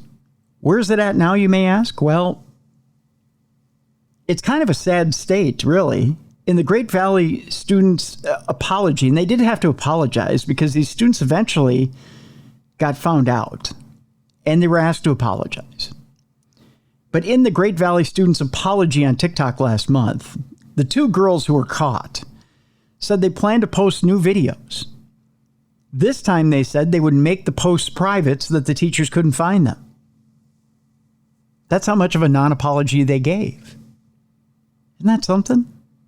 They also went on to say, "We're back and we'll be posting again." That's what one of them said. "And we are going to private all the videos at the beginning of next school year," she added, "because then they can't do anything." And that's something. On Friday, after a New York Times reporter, asked the school district to notify parents about the article, the students deleted the apology video and removed the teacher's handle from their account. They also added a disclaimer that said, quote, "Guys, we're not acting as our teachers anymore. That's in the past." So that was supposed to make everything all better. Isn't that something? I received another story, too, that's related. And I tell you what I'm going to do. I'm going to post this story in the description of the show because it's quite lengthy as well. But it has to do with a man who is cyber stalking his children's mother on Facebook, essentially because she's got custody of his 2 kids. And it's about why police won't do anything. And it's happening in Illinois. Essentially, it has to do with Dominique Ward. And the story is absolutely chilling. This man, to give you an idea, and I'll set it up and I'll let you go to the actual story and read it, has to do with this man who posted an open letter to his daughters on Facebook. This is what he said, and listen to how chilling this is. Dominique Ward goes shopping with her 3-year-old daughters at Target. Then her girl's father posts an open letter to her identical twins on Facebook, or their identical twins on Facebook. This is what he puts on Facebook. And listen to how creepy this is. He says, "I got to see you the other day. You were in a Target shopping cart wearing matching cute outfits. You were absolutely gorgeous. The most beautiful little babies I have ever seen. You were sitting next to each other, playing with each other as your mom pushed you around. Your smiles were infectious and silliness was so familiar. What you don't know is that there is a community of love surrounding you, sending daddy pictures and videos, keeping me updated on your progress." That post stopped Dominique Ward cold.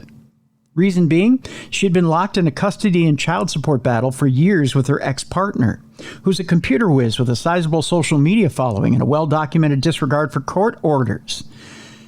Since moving to Florida in 2021, he's been offering money on Facebook for information regarding his children, which include $25 per photo for the girls, $50 for videos, $100 for the address of a mother-child yoga class that Ward was organizing. And believe it or not, $10,000 for anyone who can bring the girls to him for a peaceful, arranged meeting. The Target post was a reminder that people, usually complete strangers, were taking him up on the various offers and tracking her whereabouts. And it was proof yet again that no one in authority cared enough to stop it. Now, Dominique has gone to the police. She's gone to her local police. Her father is a former Chicago police officer and encouraged her to go to the police. But a Chicago Tribune analysis of crime data shows that Chicago police made arrests in only 2% of the domestic-related electronic harassment and cyberstalking complaints received in the past 10 years. That's it. And since 2021, the year that Ward first went to authorities with her concerns, the arrest rate has been about 1% on those complaints. That's it. So her children's father can continue to reach out and harass her. What does the father say to the Chicago Tribune when they reach out to this guy, to this scumbag, and say, "Hey, do you think you want to knock it out and knock it off?" He says, "I hear she's scared. She should be scared. She should be terrified. I want her to worry about who's waiting on the corner whenever she walks outside." What a piece of shit. An analysis of data from nearly 24 Illinois police departments found police rarely arrest people for electronic harassment, even as complaints increase. And though state laws have kept up with this very modern intimidation method, the law's enforcers, police, prosecutors, judges, have not. That according to experts. Now, Vicki Smith, former CEO of the Illinois Coalition Against Domestic Violence, says we have great laws on the books, but the problem is that they aren't implemented. Nobody thinks it's a big deal because they don't understand how this kind of non-physical domestic violence can harm someone on a daily basis. Now, I'll go a little bit further into the article and tell you this much, and then you can go read the rest of the article for yourself because it is absolutely bone-chillingly, mind-numbingly sick. Ward said, "It's like no one is going to care about this until I'm dead. And by then it will be too late." The FBI was contacted by the Chicago Tribune. They declined to answer any questions. There's lots of different things that are done here, including generating an AI-generated voice to do different dirty tricks, to manipulate both parties in this story. Both parties are manipulated to a different extent in this. And I'm telling you, you have to read this article. I'm going to, again, post it in the description of this program so you can read it. It's quite lengthy, but a good read, a very good read. But it comes down to this. Dominique had the Facebook accounts brought down. But as she did that, after the pages were removed, a website called americasworstmother.com popped up, featuring a computer-generated image of Dominique Ward wearing an orange prison uniform, as well as her personal cell phone number and her business email address. It's unclear who owns or manages the site, as most of that information has been redacted from its registration. Ward, for her part, says she is grateful to the Pritzker administration for intervening, but she worries about the women who don't have a way to reach the governor's staff. So in other words, they helped to get the social media stuff taken down, so she's not on a constant hit list, but she's still being cyberstalked. Go read the article, folks. It's unnerving to know that that can continue. Locally, it can continue statewide, it can continue nationally. Speaking of alarming or unnerving, how much do you think he can get away with in front of a judge? Well, let me tell you, because this story is not only unnerving, it's just plain stupid. We talk about dumb crimes, stupid criminals. This guy is stupid. He's dumb. And he threatens a judge right to the judge's face. A man is charged with stalking and shooting a woman and lashes out at the judge for a rejected plea bargain.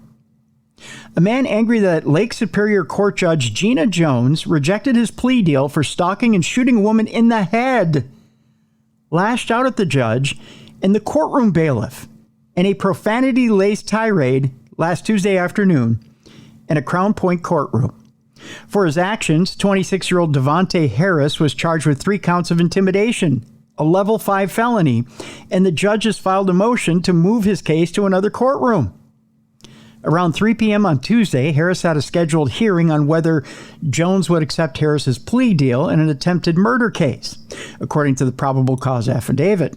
Harris was accused of stalking and battering a Hammond woman who had a protective order against him before he shot her 4 to 5 times in November of 2022.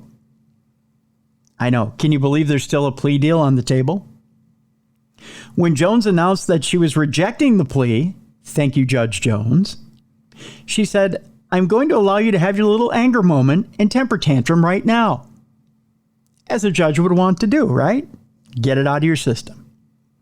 Harris proceeded to call the judge multiple expletives and indicated that he was a member of the Latin Kings.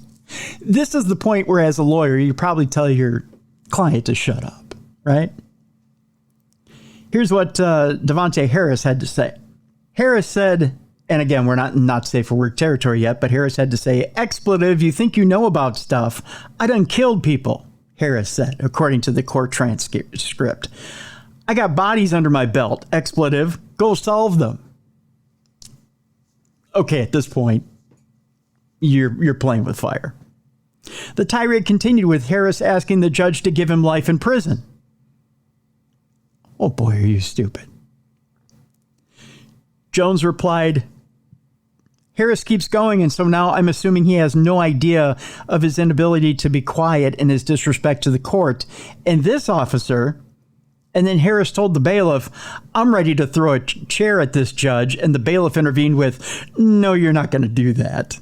The judge responded, "Well, I really don't take kindly to threatening." Harris then accused her of only giving long prison sentences to black defendants. So you act like an ass and then blame it on the fact that the judge only likes to give long sentences to black defendants? It couldn't be that you're running your mouth? Jones said, "My ability to stay calm is getting a little bit difficult. Mr. Bailiff, I think you ought to make sure I can get out of here before I lose any more of my patience." Okay, now the judge is mad. Harris then asked the judge to perform a sex act on him. Oh, wrong play. Which resulted in a second direct contempt charge. Now he's asking for it.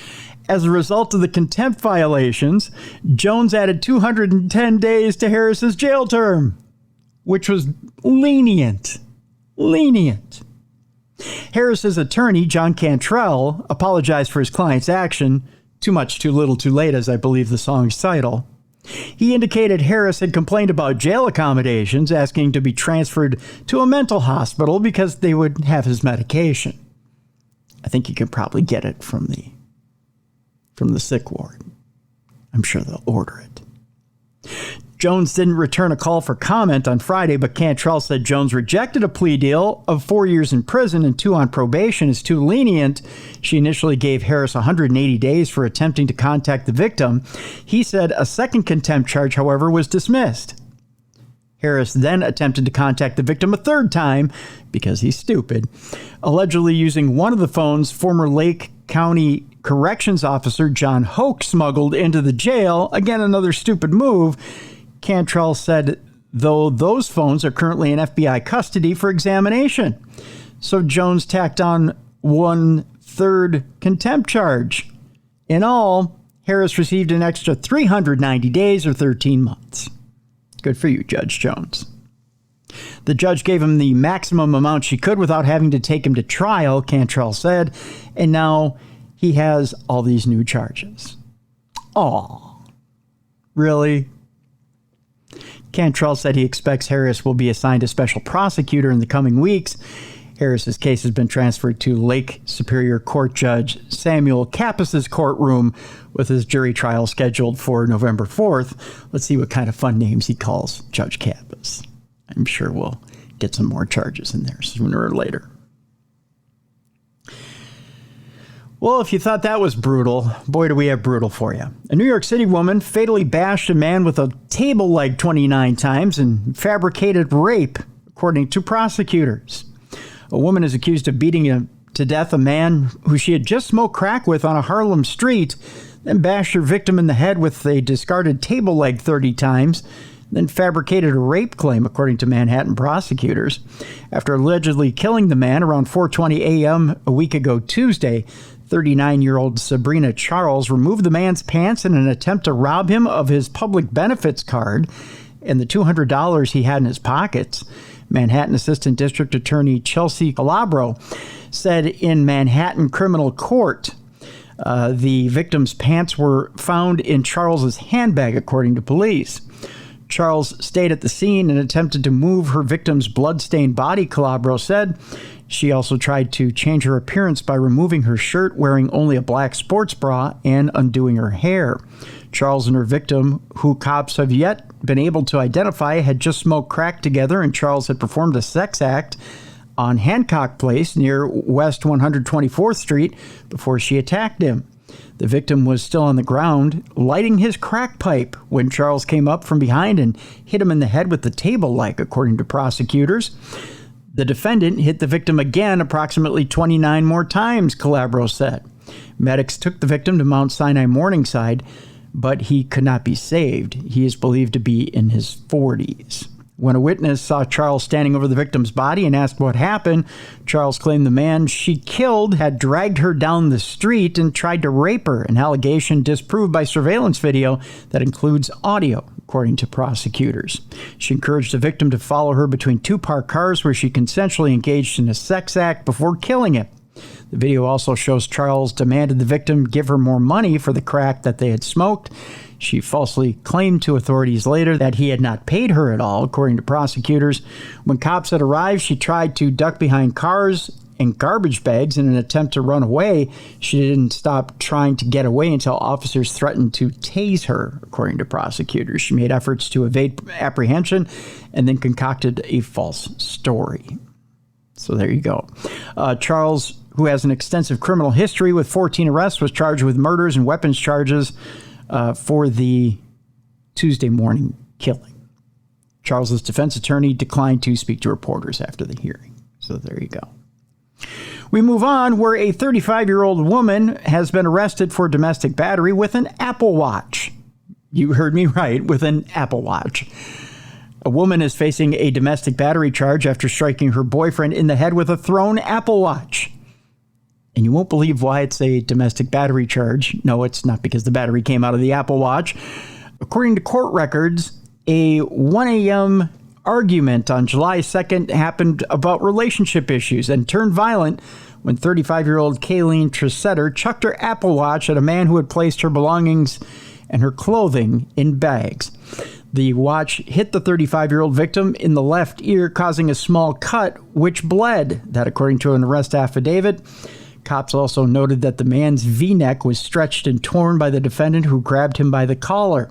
The alleged attack occurred in the couple's Gulfport, Florida home. Yes, I forgot to mention we were going to Florida, which Tressetter purchased in 2016 for all of $139,000. Boy, that just sounds cheap now, doesn't it? She and the victim are parents to 3 small children. Tressetter was arrested on a misdemeanor count and booked into the county jail, which she was released Monday afternoon on her own recognizance. Tressetter, who has previously been convicted of DUI and leaving the scene of an accident, was ordered by a judge to have no contact with the victim, with the exception of exchanging texts for the sole purpose of child care. The Apple Watch, by the way, was not confiscated by police. So the Apple Watch is out on bond. There you go. This next story brings a brand new saying into our lexicon, and not one I'm very proud of. I don't know how many of you get to take a city bus, whether it be to your job or maybe it's just out to wherever it is you need to go.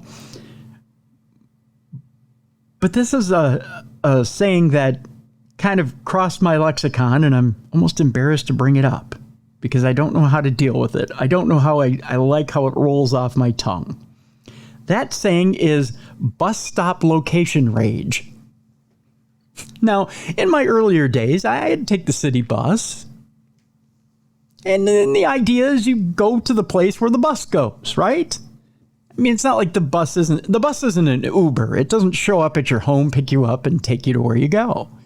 You go to where the bus goes, right? I know I sound like Jerry Seinfeld here, but that's how it goes. You go to where the bus goes. And the bus takes you where you eventually need to go. It doesn't take you to your doorstep of your employment. It doesn't, but let's say it drops off at the shopping mall and then you have to walk to work, right? Okay, it's not a convenient way to go, but it's a general convenience. Okay? Well, one man in Cambridge, Massachusetts couldn't stand it. So he exercised bus stop location rage. Can't believe that's a term. So a man was angered over a bus stop location, and he smashed an MBTA bus because of it. That man is from Medford, Massachusetts, and he's facing charges after an apparent case of bus stop location rage. God, the politically correct terms we use these days. Transit police say the man smashed the front windshield of an MBTA bus with a glass jar because he was angry that he could only board the bus at a designated spot. That's what the bus does. You pick up the bus at a designated spot. Surprise. It happened at 9 p.m. at the Alewife Station in Cambridge, Massachusetts. The photos, which, by the way, are pretty impressive for hitting a bus windshield with just a glass jar, I got to tell you. I mean, I'm impressed. I really am. The photos provided by transit police, like I said, pretty impressed, not going to lie. Photos provided by transit police show the damage to the bus. The transit police did not report any injuries to the driver or anyone else. It's mainly because it's smashed in. It's a pretty good sized spider web in the windshield. It's pretty good. The name of the man accused of smashing the windshield was not released. Police said the man was also in possession of quote unquote controlled narcotics. So I'm glad the meth kicked in when it was time for you to catch your bus. That's all I got to say for that. Our next story is having to do with a suspect that was busted for a 1-cent bank robbery. That's right. Did I mention we're going back to Florida? A man is being accused for stealing 1 penny north of Orlando. It's kind of sad when I tell you why he stole 1 penny, but let's get to it. After a man handed a bank teller a note demanding cash, police swooped down on a Chase Bank branch in Florida and arrested the unarmed suspect for robbery. That's right, he had no weapons. The amount he allegedly sought was 1 cent. The unorthodox robbery bid, cops say, occurred Saturday afternoon in Lady Lake, which is a town about 50 miles north of Orlando. According to an arrest report, 41-year-old Michael Patrick Fleming walked into the bank, filled out a withdrawal slip, handed it to a teller. The defendant was told he could not be given 1 penny, according to police. After being denied a penny, Fleming, who does not have a Chase account, reportedly told the teller, "So you want me to say the other word?" Okay, so I'll stop you here. The other word to me could mean withdrawal, right? Or loan. There's a couple other one words here, right? Not necessarily robbery, but she went right to robbery, right? At that point, the teller was in fear that possible violence was imminent and notified law enforcement, according to police. So when police responded to the 911 call, Fleming was still inside the bank. He was taken into custody and transported to the Sumter County Sheriff's Office, where he agreed to be interviewed by investigators. Fleming said he initially went to Citizens First Bank, which was closed, before driving to the nearby Chase branch. After confirming the bank employee's account of the episode, he said, "Most of the time, the way tellers are trained, if someone comes in to rob you, you give them the money and let them go." That's pretty sound logic, right? Fleming claimed that he was expecting the teller to give him the penny, adding that he would then sit in the chair and then wait for law enforcement. Fleming advised his goal was to be arrested. Now you may say to yourself, why would a man walk into a bank, ask for a penny, and then expect to be arrested? Well, his plan did work to perfection, with Fleming being collared on a felony robbery count. He's locked up in lieu of $5,000 bond, according to jail records. According to the article, it's unclear why Fleming, who does not appear to have a criminal record of any kind, wanted to be busted. I have the answer. Until recently, Fleming rented a mobile home in Summerfield, which is a Central Florida community about 10 miles away from the Chase branch. That is until recently. He was evicted from the residence in May for failure to pay his $900 month-to-month rent. So you see, folks, it looks like Michael Patrick Fleming is without a home. And I think he was just looking for a place to stay. It's kind of a sad story. So what did he do? He went and robbed the Chase branch for a penny. Kind of sad, huh? It's time now for us to move on to our not safe for work part of the program. So this is how it works. If you have kids who are listening right now, you want to usher them out of the room. If you're listening at work, you want to put in your earbuds so the boss can't hear what we're about to say. And we'll get on with this part of the program here in 5, 4, 3, 2, 1. Now, you're especially going to want to get this part away from the boss, because we are going to talk a little bit about lawsuits and age restrictions in the workplace, but not just any old ordinary workplace. We're going to talk about age restrictions in Florida strip clubs. That's right. There's a new law in Florida having to do with age restrictions for workers at adult entertainment businesses that took place in Florida as of the first of the year. And evidently, there's a stripper who's all up in arms about it in Tallahassee. Here's how it goes. A 19-year-old in the club where she worked as a stripper have sued Florida's Attorney General and 2 local prosecutors to stop enforcement of a new state law prohibiting adult entertainment businesses from employing people who are under 21, claiming it violates their constitutional rights. Boy, you never want to play jailhouse lawyer if you are a stripper. Just saying. Our jailhouse lawyer in this case is Serenity Michelle Bushy, who claims in the lawsuit that she lost her job at Cafe Risque in the Gainesville area after the law took effect on Monday. Since she is younger than 21 years old, The purpose of the law was to deter human trafficking, according to Florida lawmakers. So I want you to think about this for a second here, folks. So now, the lawsuit was filed Monday in federal court in Tallahassee on behalf of Bushy, the owner of Cafe Risque and 2 adult businesses in Jacksonville. It seeks a permanent injunction stopping the law from being enforced, claiming it violates the First Amendment right to free speech and the 14th Amendment right to equal protection. Now, I'm not a constitutional lawyer here, and I'm not claiming to be.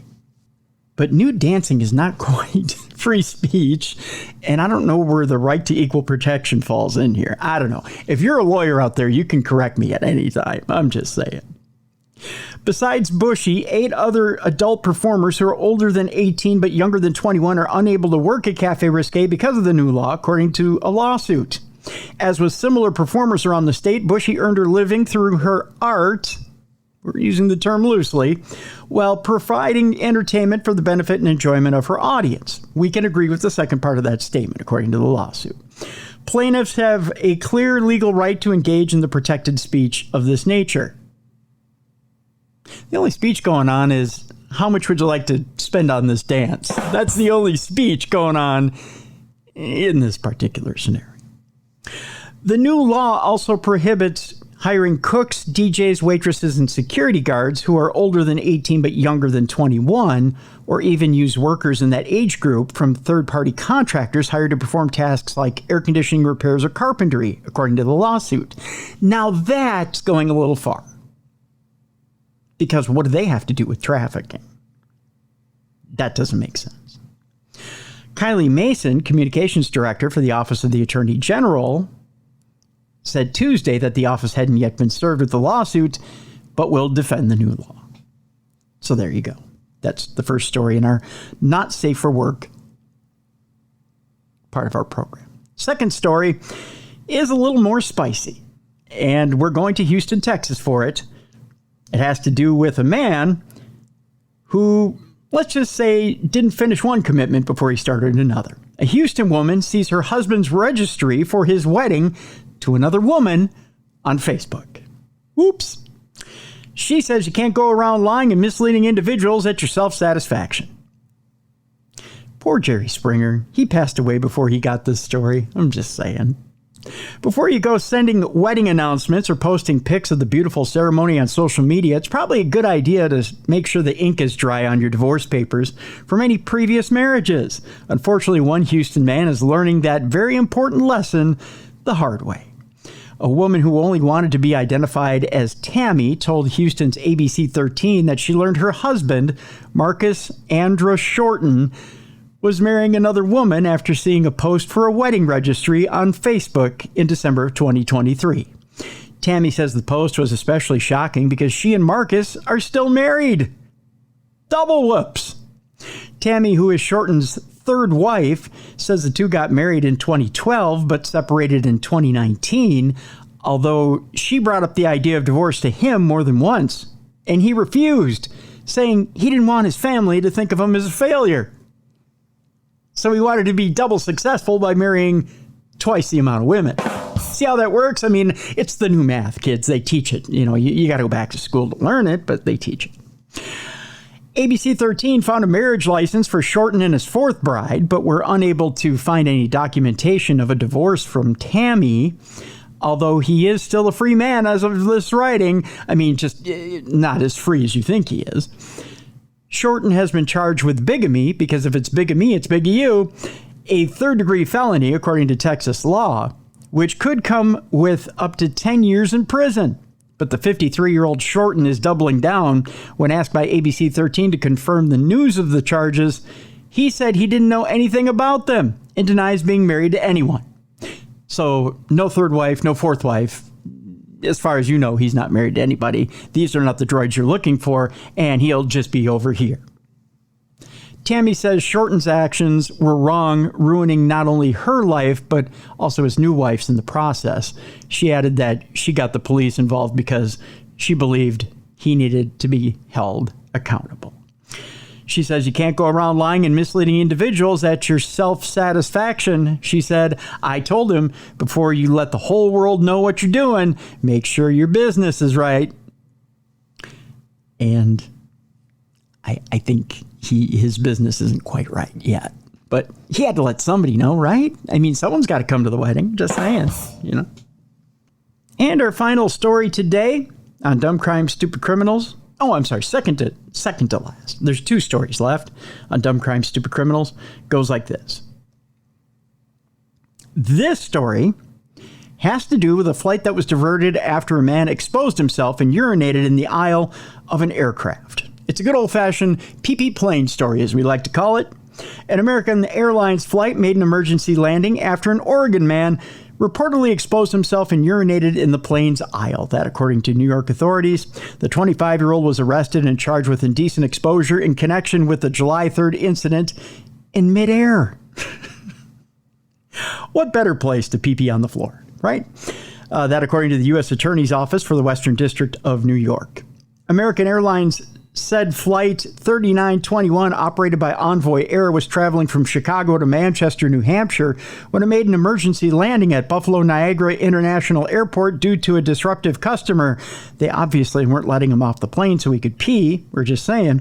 According to prosecutors, the Niagara Frontier Transit Authority police responded to Gate 2 at the Buffalo Airport in New York for a report of a man that exposed himself and urinated in the aisle of the aircraft while the plane was in flight. The plane was diverted to Buffalo. The release continues. The press release, that is, not the release of him peeing, I'm just saying.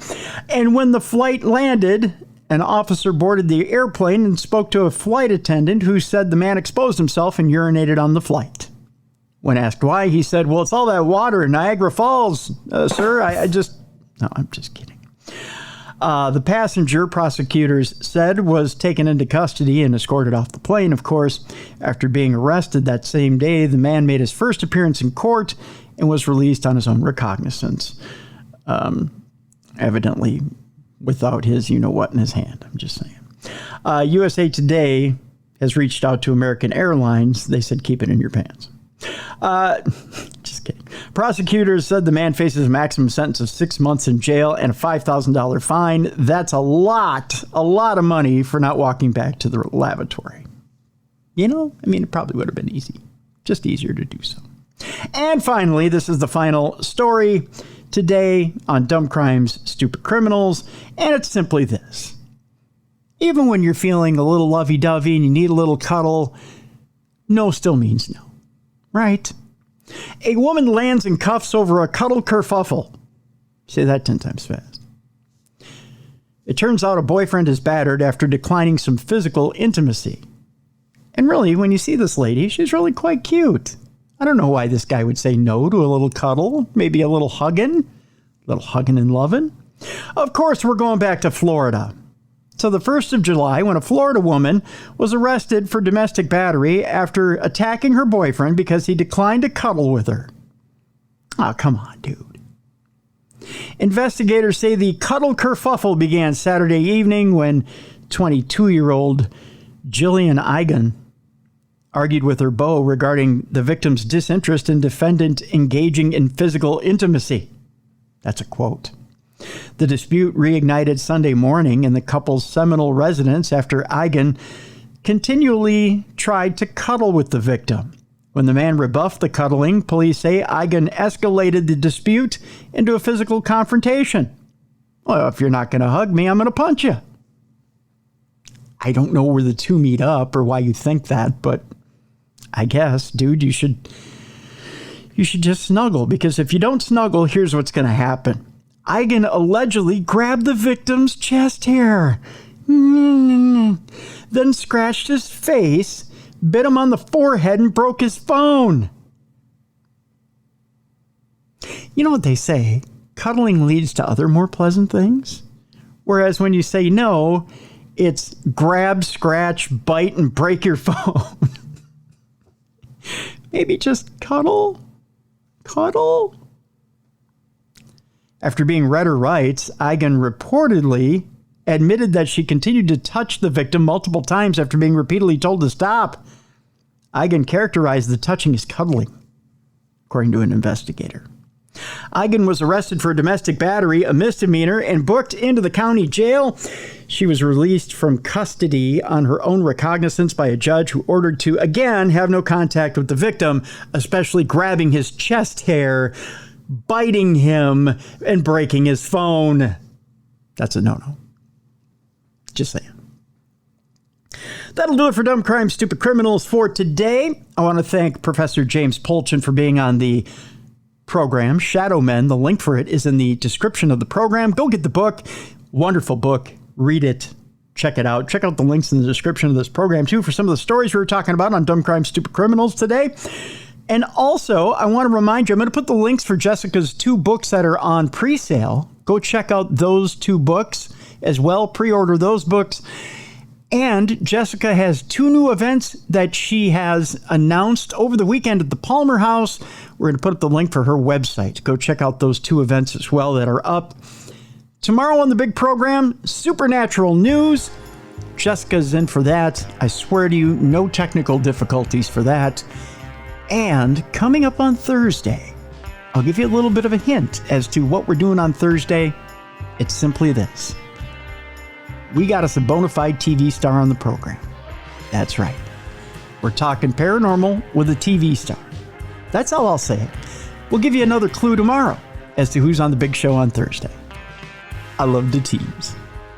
So that'll be it. Thank you so much for joining us today.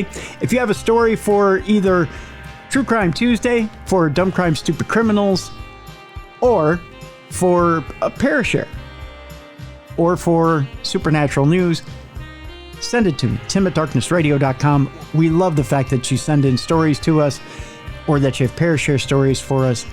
tim@darknessradio.com. Keep them coming, folks. We love the fact that you contribute to the program, so thank you so much.